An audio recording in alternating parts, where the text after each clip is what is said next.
Hi, and welcome everyone. This is Scott Royal Smith with the Real Estate Nerds podcast.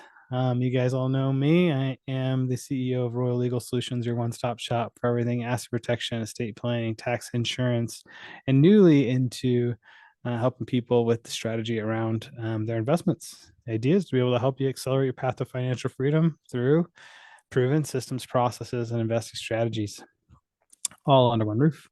I'm here today with the one, the only, the innovator, the disruptor, Charles Dobens. Hello, Scott. Yo, what's up, man? If I everybody call you doesn't know you, Scott, Charles, Kyle yeah, Royal. Hey, I want to call appreciate. me I anything. want to thank you for letting me be the first non-nerd on your nerd guest podcast, and that I'm the coolest of the nerds that you had on here. So that's a quite a high throne that I'm sitting on right now. So It I is a appreciate high throne. You do have the white shirt and the black tie. it. Yeah, You are the most GQ man. If you're not I'm married, you soon will be. And yeah. I'm sure your prowess goes far and wide. Yeah, exactly. I mean, this is my Michael Bublé outfit. I got the black tie, the black jacket. So I'm gonna go. I got my Hey, piano right man. over there. That's what I do. You're gonna have to stay fit. Try to keep running away from all those women while you're trying to do all this multifamily investing, dude. You can't let My that lose running focus. days, my running days are over. Those days are so long. My feet, I got my marathon awards on the board back there. Those days are long since gone. I ran my first marathon when I was 20. I ran my last one when I was 40, and I was gonna run the Boston Marathon every 20 years. Like that was gonna be it. So I ran it when I was 20, I ran it when I was 40.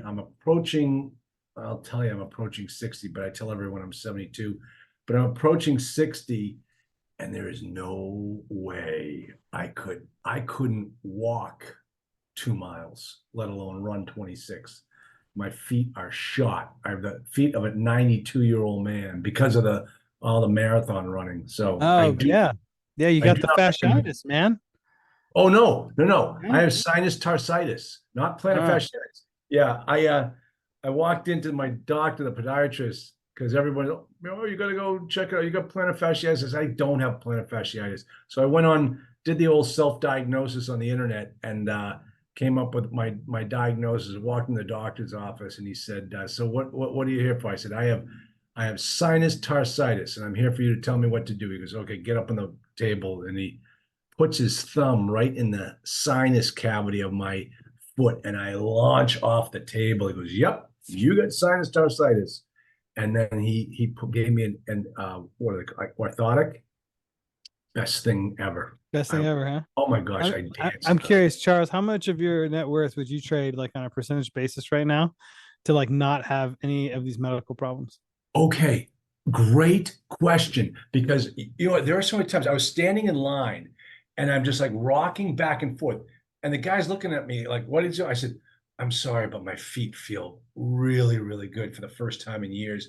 And I thought I would never walk normal again. And now it just feels so good.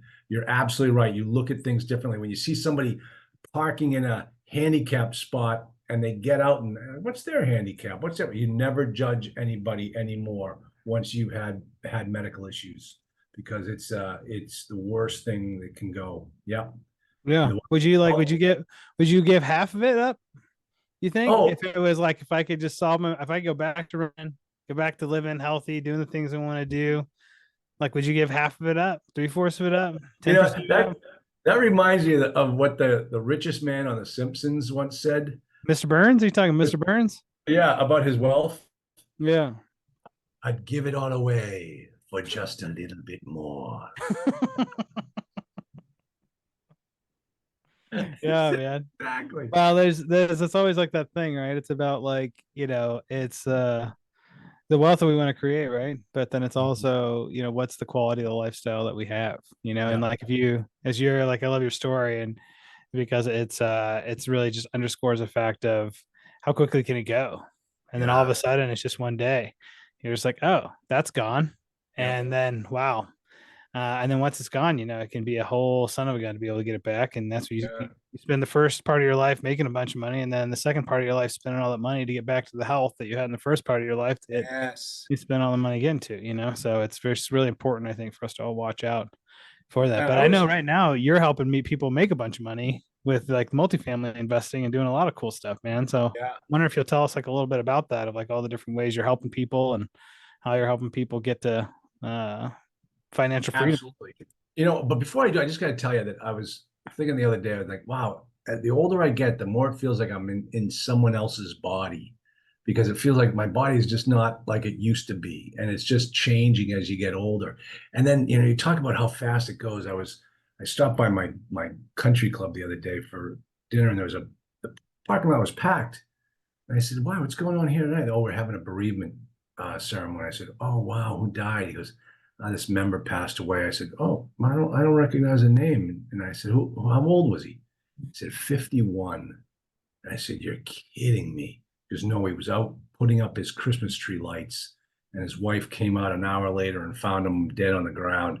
I said, oh man, the 51 years old, you just never know. You gotta run as hard as you can, as fast as you can, as long as you can, and just enjoy it because it could go tomorrow. It could absolutely go tomorrow. It's so bad. All right, enough of that. Now, all right, sorry, Scott. Now that Let me we're bring all it just down. depressed, huddled in a corner, whining about an existential crisis, about like I'm gonna die tomorrow. Yeah, no, you're Yeah, not. No, you're not. So here's no, the no, here's no. the thing.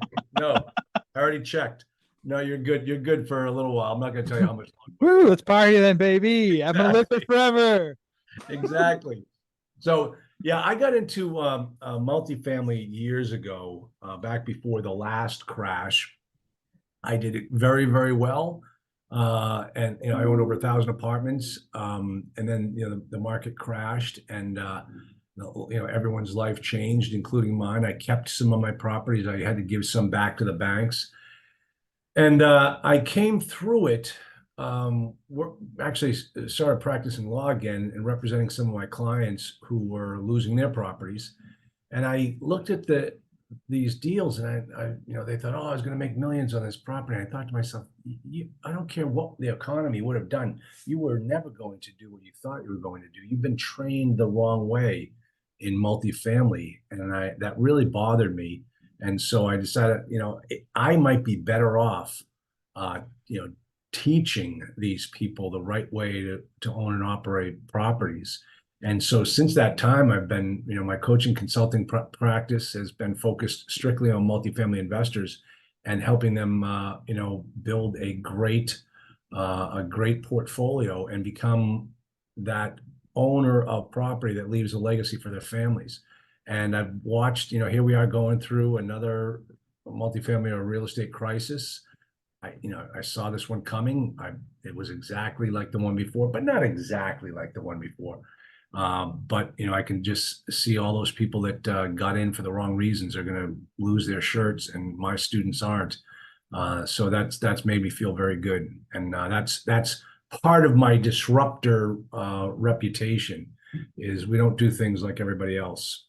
Are you teaching people both like on the GP side and LP, like passive investors, as well as people that are looking to buy, buy and run their own deals? Well, I typically focus on those people that want to build and own their own multifamily real estate investment business. That could include GPs, LPs. This whole concept of passive investing to multifamily millions is to me, it's the equivalent of multifamily. The equivalent of multi-level investing for multifamily investors because only the guys at the top make any money. The people at the bottom are just picking up the scraps. And as we're seeing now, and I have so many of my clients who invested in some of these deals as an LP are asking me, they're losing their property, they're getting cash calls, what do I do? And I hold their hand through the process. There's not much they can do, but it's because they purchased the property the wrong way, undercapitalized, over leveraged. Nobody was watching it, and and you're seeing it now. So many of these GPs were not about the property as an investment. They were more into the property as a commission vehicle for their acquisition fee. And that is absolutely the wrong reason to be in this business. Yeah, it makes sense, man. I think that's something you find with like whether people are like seasoned operators or not, Yeah. like you can tell it's like who's that's like always my favorite question whenever I'm trying to figure out like who I'm gonna invest with, unless I'm gonna put together my own deal. But I always like to say, like, how many repeat investors do you have? And do you have that, like, is that a track record that's 5, 10 years old, who's gone through up and down cycles economically? What's like really happened there? Because like there's too many ways for people to scalp, Yeah. and there's not that many people that are really trying to play the game of like, hey, I want to be doing this for 30 years and I want to bring all these investors along with me. Like that's a Yeah. pretty uncommon story. And I'm like, Exactly. that's the true story, a true Yeah. story of how what somebody really trying to do, So it's so with your group, Charles, you think like that's where people go to when, like, how does somebody know it's the right time to be able to join a group that's like yours? Well, it depends on where they are in their journey and what their ultimate goals are. We are actually doing hotel conversions right now. That's where we see the huge opportunity in multifamily. Is there's so many hotels on the market right now, a glut of them, that you can go in there and find the low hanging fruit and convert them to multifamily. And what we're doing is we're really taking advantage of what's called a cap rate arbitrage. You buy these apartments for essentially the equivalent of a 15 cap. You convert them to long-term stay, multifamily studios and one bedrooms, and you are now able to sell it at a 7 or 8 cap. And I don't care what's going on with the economy. I don't care what's happening with interest rates. If you buy at a 15 cap and sell it at a 7, 2, 3 years later, you're going to make a ton of dough. And what we're doing is we're not using syndications to do that. We're more focused on a joint venture partnership cohort model, where I put together groups of 25 investors, and we go out there and we start buying up buying up hotels and converting them to multifamilies. And I had a couple of my students have been with me for years. They said, Charlie, what are you getting out of the apartment business? I said, what are you talking about? Why are you saying that? So you're all focused on converting hotels. I said, yeah, we're converting hotels to apartments. Apartments are always the end game. That's where the money is made in this business. And so once they understand that, they start to see the real distinction in what we're trying to do. It's beautiful, man. Yeah. What is it? Is it I was listening, like looking at a lot of like Charlie Munger's personal portfolio, and he's just had tons of apartments for forever, right? Yeah. Like he's Oh, he always did. like the baseline wealth. Is that why you focus on multifamily? Is because it's like the most stable asset class that's never going to go away because people got to have a place to live and it's the most cost effective way of living? Yeah, and I loved it what Harry Helmsley said, that he has customers who go to work every day so that they can bring back either half to 2/3, depending on, not 2/3, let's say a half of their income to give to him. And that's the basis of apartments. I was one time talking at a conference and I said, this business has been around since the birth of Jesus and it's not going to change. And I said, what was Jesus before he was the savior? And everyone's looking around. I said, he was a tenant. He was a tenant and a building that had over 100% occupancy because they had to put him back out in the stable. That's the best business to be in. He was born into it. He was also a carpenter, so he's also like Exactly. learned the business from the ground up about how to build the buildings. He could exactly. He was like that type of multifamily investor that I never was. The guy that owns his own tool belt, who can go out there and really do the renovations. I couldn't do that. I just didn't want to run it as a business. And then you got these guys who go out and do the value add, and they know how to do it. And God, they were going to make a ton of dough. Well, we don't really know what happened to him between the ages of 13 and 30. For all we knew, he was building a multifamily empire, and then I was like, well, maybe I'll be the son of God and save the world. I don't know. I don't want to. I don't want to. I'm just saying I don't know. Well, That's all I'm saying. He was one of my students. He was in my program. Yes, he was one of my success stories. Yeah, he did all right. I did. Yeah. He ultimately came to a place where he gave it all away. And then, but like to each his own. Whatever. That's whatever okay. Yeah, because he's not going to take it with him, and he knows that. Because his real riches are in heaven, Scott. Yeah, come on, man. Dude. But first, it's pretty fun to build it on earth. Then give it all away. Man, are we being sacrilegious? Somebody was going to look at this. We're being sacrilegious. Somebody could, but I actually think that my personal belief, this is actually the way it works.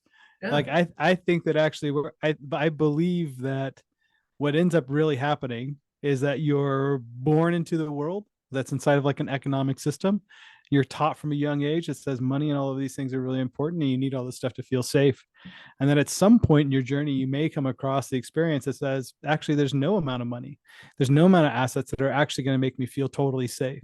And it's Yeah. at that moment that you might be able to come to understanding of what these guys were talking about were saying. The only place that you're actually going to get to full safety, the feeling of complete safety, is to give it all up. That doesn't necessarily mean even give away all the assets, but to remove the attachment to saying that these things are what keeps me safe. And then that's when you fully go to God, fully go to Jesus, fully Yeah. go to the things. It says that's actually I'm only provided for from the universe, and Yeah. that is here for me. And it comes into a full cycle. And it's actually just this beautiful natural progression that we go to if you're conscious and aware of See, what's really going on. I think to take a quote of yours, that I'd give it all away for just a little bit more. I mean, that's it sounds like, that was your quote, Yeah. actually. Yeah. Well, No, I it, agree with you. I mean, that's kind of at the older you get, you realize that you're always going to have these feelings of inadequacy, of you're not, you just need more. I'll feel better if I have this, and then you come back and you realize, that's I love it. That one statement that worry is interest paid on a debt that never comes due. yeah. And that's just kind of, you just want to take a step back and say, why worry about things? Why worry? Just, give it up to God and he's going to take care of you. So, Yeah, that it's a beautiful thing to say. mhm, Putting that into practice, I think, is what I know. the rubber It's really meets the road. because Oh, we spend all our life thinking otherwise. here's my question when it comes to this, right? I fully embrace this like line of thinking as like a very deep, true way of I try to operate. And the question that always comes up in my mind is if I can truly let go of all of it, right? Truly let go of all the money, all of the assets, all of the illusion that thinking that because I have all of this stuff, I'm going to be safe, that I'm going to be taken care of, right? I'll let go of all of that, right? The feeling of letting go of it is the feeling of not having the worry, because I actually have surrendered that I have control. And because I don't have control, then I can't worry about it, because I can only worry about things I think I can control. Really. Except your health, though.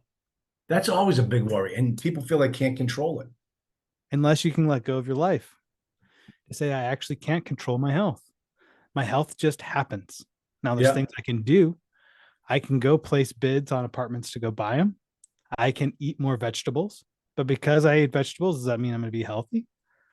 No. A lot of time people eat vegetables and aren't healthy. Because I do this, there's no, there's some things that we say, hey, cool, there's logical impacts to it. Yeah. But the the big question though that I was getting to says, well, let's say that we can get there to this state of mind, the state of mind where we're actually able to just act, do what we feel like we need to do without attachment to thinking that anything is necessarily going to result, right? Is that a more powerful state of mind? Is acting from that place with calmness, with the calmness and the objectivity of saying, I'm just going to do what is there that needs to be done, without saying that because I did this, I'm now going to be safe. Like, one is to act from a place of fear. Because I do this, I believe I'm going to be safe.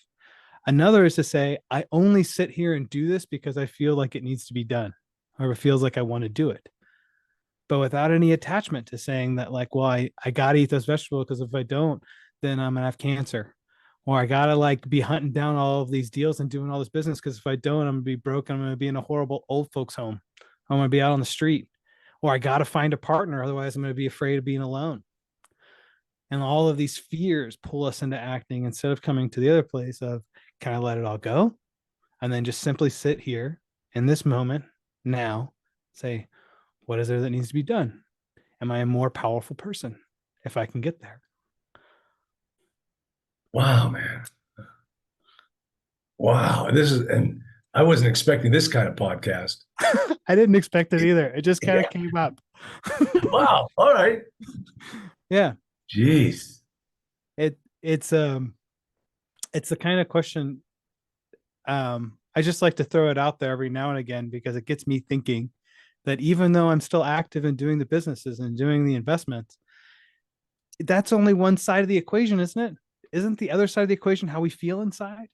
That no matter how much we have, we may never feel differently, that the billionaires are still afraid of going broke. Yeah. Like, yeah, we do need to take care of our wealth and realize that just because we take care of our wealth, we may never feel differently just because we're doing more wealth, unless we do something that's intentional on this other hand. You see, the thing that's happened to me over the last couple of years is since my business has grown and I love helping people and I love this new focus that we're in, um, I get up and I can't wait to go to work and talk to my clients and help people like I never have before. I mean, I have the money and like you said, you're always worried about your portfolio and what you have, but you know you're getting your next meal. You know where your next meal is coming from. You don't have to worry like that. And believe me, there was a time when the market crashed last time, I was scraping, putting food on my family's table because we had lost a lot of our most cash producing properties, and where I had to rebuild my business. But now I love what I do, and one of my biggest heroes was my father, 82 years of age, 57 years in the insurance business. On his deathbed, he's still calling his clients and selling insurance. And he would be in his office almost 7 days a week. I said, Dad, why don't you take a day off? Why don't you go off and do something else? Why? He said, I have so much fun coming into my office, what I've built all these years. And there's no reason for me to do anything else. This is what I want to do. And I know now where he's coming from and what he was feeling. It really feels it's a great feeling to have. So That's beautiful, man. yeah. I, You know, it, I it's rare, right? Oh my gosh, yeah, absolutely. Those people that don't have what I have, I mean, my family owns a Medicare insurance business. You have all these people coming in to the office turning 65. You become a client of their agency when you turn 65. So we see all different types of people come in at age 65. I can tell you there are really two types. There are those people that have always been in control of their life, that have done what they wanted to do, that have designed their own life. They come in at 65 and they look like they're 55. They are vibrant. They are excited. That you wouldn't believe that they're 65. And there are those people that have been waiting for this day all their life. And they finally have made it. And this is it. They're buying their Medicare insurance. Those people are dead within the next 5 years. And they've worked all their life to get there. And they finally find out that it's all been a ruse. It's something What's the ruse? What's the that ruse they found out about? that the government has told them what they have to do to get to this golden ticket. And once they find out, it's that I could have had so much more.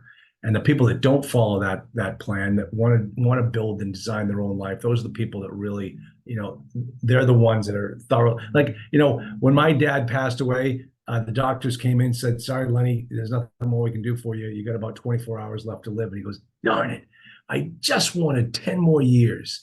And I thought to myself, wow, what a great attitude as an 82-year-old man, that he was having so much fun. He just wanted to keep on going. And another friend of mine, his father was pretty much the same way.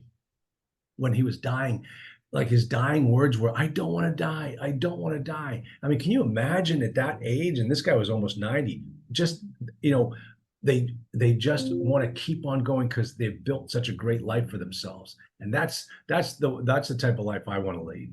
And I'm living it. I'm absolutely living it. I love it, man. And as we put it like a bow on it, as we're coming into the end of our time into it, can you speak a little bit about like what you just shared, right? Like a life that's like this life that says, here's the kind of life that we want to live with intentionality to build towards.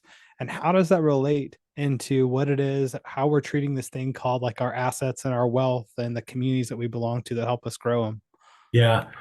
You know, I I look at multifamily as a business, and I think it's the greatest business in the world.